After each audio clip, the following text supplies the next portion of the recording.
series called UpCulture Hidden Lessons in Your Pocket. This is a series about life. I have always believed in extracting as much knowledge as I can from life about life, and I'm talking about real knowledge, time-tested knowledge that has been gained over the hundreds of thousands of years that human beings have been on Earth. So I don't put any value on theories. I want time-tested knowledge. Another reason I'm doing this is because my children believe that I need to put this knowledge in a capsulized form, almost like putting it in a time capsule.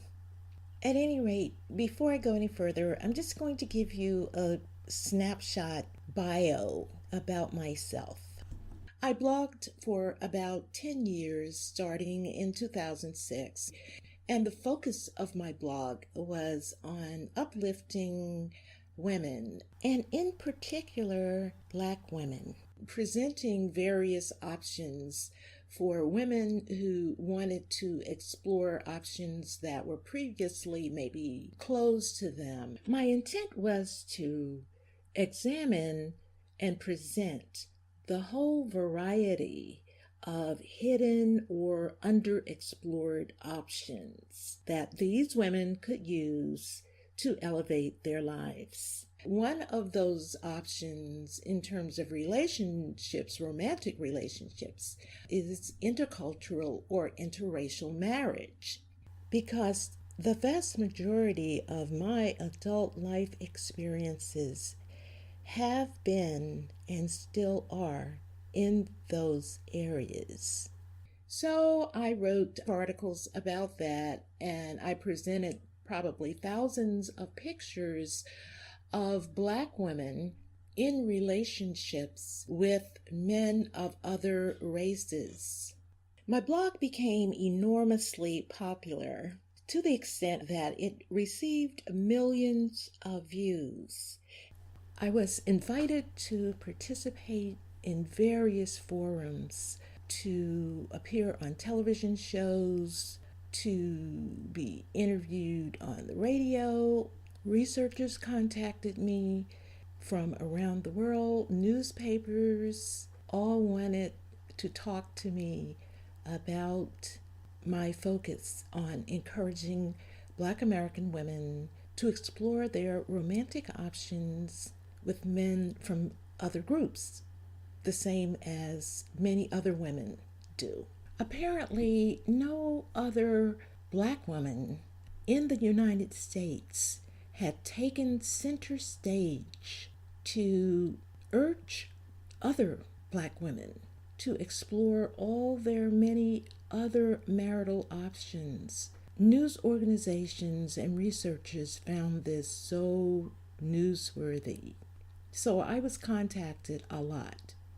And it came to the attention of the Associated Press that interviewed me over a period of weeks for an article they were doing about more Black American women exploring their options in terms of marrying outside of the Black American group. My blog caused a spinoff of lots of other blogs about Black American women marrying non-Black men, because that's the type of relationship, and definitely marriage, that had been taboo or shut off to many Black women in this part of the world. So I wanted to help some Black women to see that that option is only shut off to them in their minds, or primarily in their minds these days. So I talked about my own life, my own relationships with men from various parts of the world. I'm a Black American woman who grew up in the Deep South, but I began interacting with men of other groups at the age of 18 in college. And in my first marriage, I married a man from West Africa. I went to live with him in West Africa, and I was in the marriage for over 2 decades.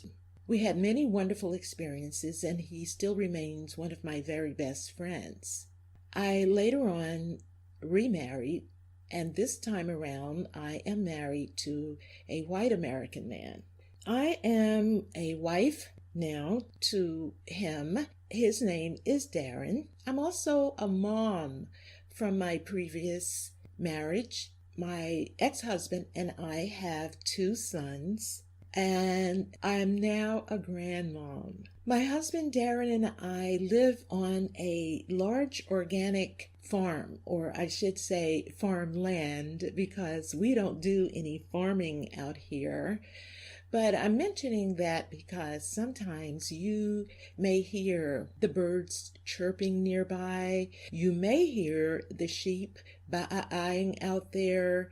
You will hear the tractor, because there are others who rent some of the land since it's very rich soil and they do farm on the land that they rent. Or you may hear trucks coming back in here in connection with the renter farmers sometimes, because the farm is somewhat remotely located.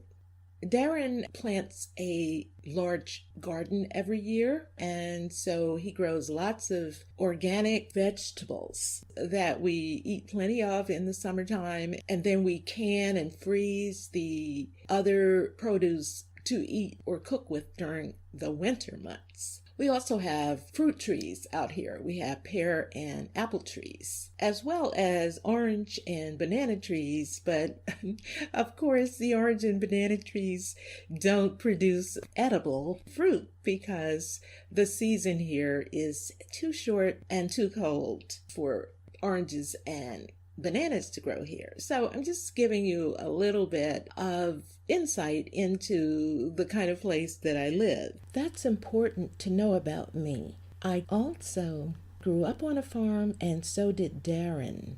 And when you grow up on a farm, you are forced to confront life as it is. You can't operate on theory. I have lots of interests. I have had a lifelong interest in cultural anthropology or cultural studies and learning about other cultures of people. I have friends and acquaintances among different ethnic groups. And like I said, of course, I married into 2 widely diverse groups. I love fiber arts, and so I keep my fingers busy working on one fiber art project after another. Sometimes I will post videos where you will see me working on one or more of these projects, or in other words, you'll get glimpses into my life. And when you think about it, it's only natural to talk while you're doing things. I know for sure no one in my family ever put things on hold to sit me down and teach me a lesson about life.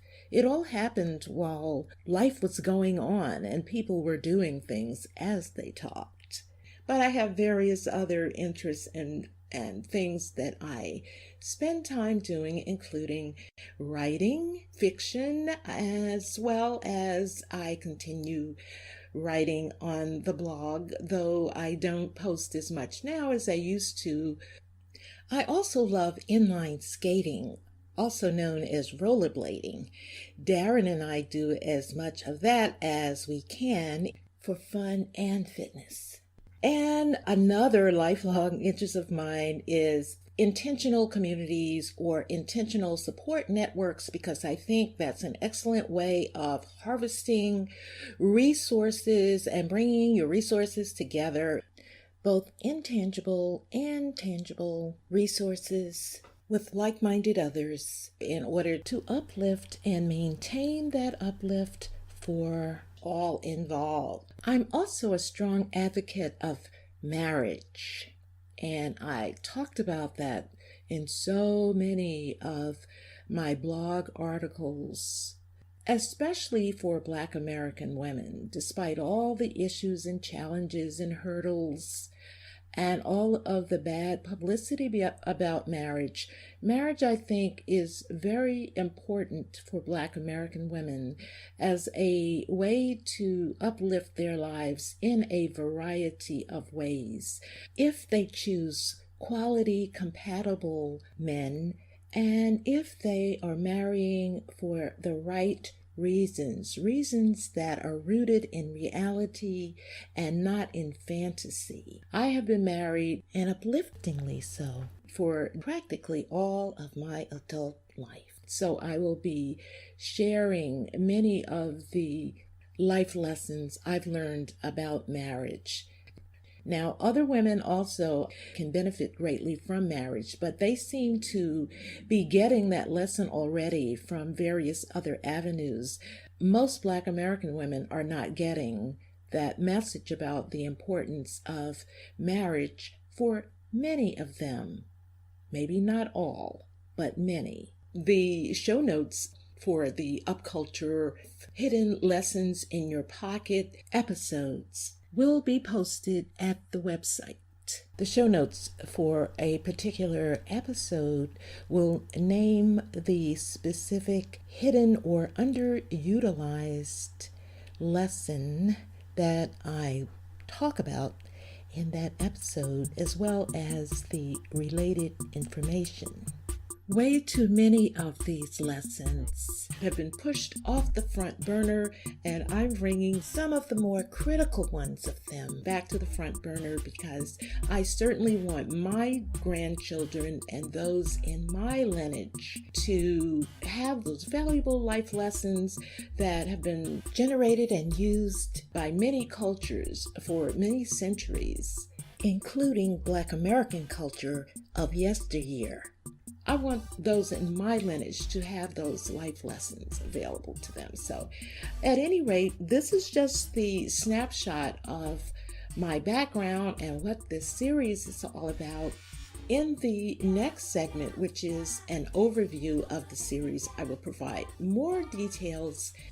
So I hope you'll check that out. If you would like to leave a comment for me at any time, please take it to my site at eviamoore.com because I won't be taking comments here. I don't have any moderators and it's just too time consuming. So until next time, this is Evia, over and UpCulture always.